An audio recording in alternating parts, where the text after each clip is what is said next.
Front squat mobility. One of the difficult things about being able to get into a front rack for a front squat is having proper external rotation in the shoulder. Sometimes you think it's your wrist, sometimes you think it's just your torso, but it really has a lot more to do with the external rotation in your shoulder, allowing the palms, basically those vertical forearms that allow the elbow to stay nice and high, so that way you can rack the bar appropriately into a kind of Olympic style front squat.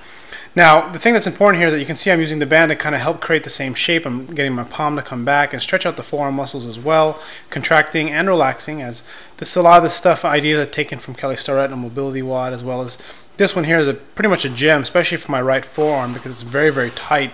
It has a big issue when I'm trying to really transition from to like a jerk or a push press after doing a clean, or just simply racking the bar, because then it starts to slip.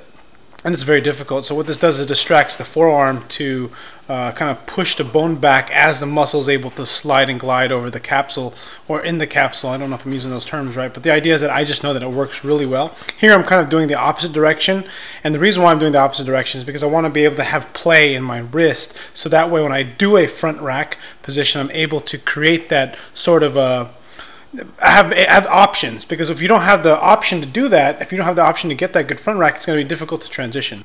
It took me quite some time to be able to do a front rack for a front squat, and even now I'm still having lots of difficulty with it. But I can do, I do 265, 275 for a rep or two. Not that the weight is heavy, it's really actually more that I just can't hold the front rack correctly. Anyways, if you have any questions or have any suggestions, or if you have a question, leave it below, and I will see you guys in the next video.